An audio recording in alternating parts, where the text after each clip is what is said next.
When I deployed overseas with my Marine Corps unit, I left behind my farmhouse, my pond lodge, and, most importantly, my family. I made sure everything was secured.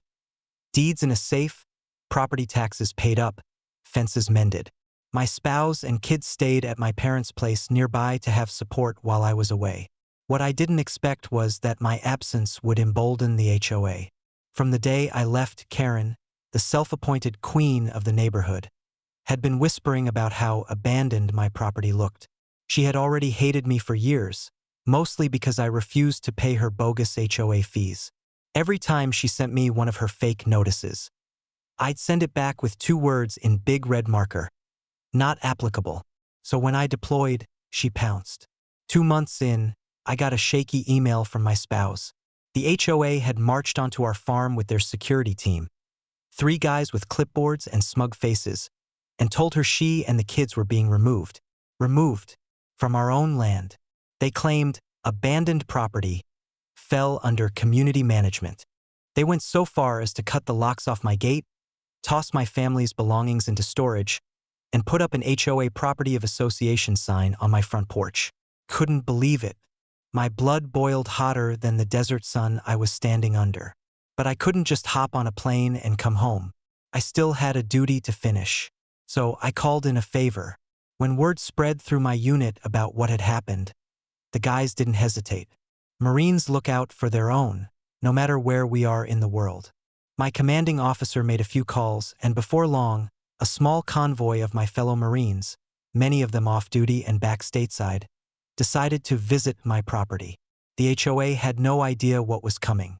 The day my brothers in arms showed up, Karen was holding some kind of smug board meeting on my porch, sitting in my rocking chair as though she owned the place. Her little gang of HOA lackeys stood around, puffed up with self-importance. Then they heard it, the unmistakable rumble of military-grade trucks pulling up the dirt road. Out stepped a squad of Marines in fatigues, boots hitting the ground in perfect rhythm. Karen's face went pale. One Marine stepped forward, unfolded a folder, and began reading, "This property belongs to Sergeant, my last name, title, deed, and ownership verified. The removal of his family constitutes unlawful eviction and trespassing. You are hereby ordered to vacate immediately." Karen screeched, "You can't order us around. This is our jurisdiction." That's when my buddy, built like a tank and twice as intimidating, leaned in and growled, "Lady, our jurisdiction involves storming enemy compounds. You think a picket fence is gonna stop us?" The HOA members started scrambling. One actually tripped over my fence trying to run. But Karen, she dug her heels in, shrieking that she had rights, and that my family had surrendered the property. That was her final mistake, because my spouse had been recording everything. Every threat, every forced entry, every fake notice. Combined with testimony from the Marines who found her squatting on my land, the case was airtight.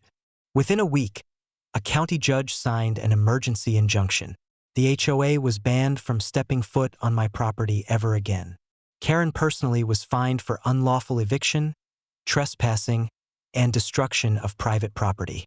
But that wasn't the end. When I finally rotated home, I came back to find my farm restored, and waiting at the gate, my fellow Marines, grinning ear to ear. Karen's little power trip had backfired so badly that several HOA board members resigned out of sheer embarrassment. And me? I took my kids fishing at the pond that very weekend. Karen still lives nearby, but she won't even look me in the eye anymore. The sight of my uniform makes her scurry back into her house like a rat. And every time a military convoy passes through town, you can bet she pulls her blinds shut. Because she learned the hard way, you don't mess with a Marine's family. You don't remove them, not unless you're ready for the Marines to show up at your door.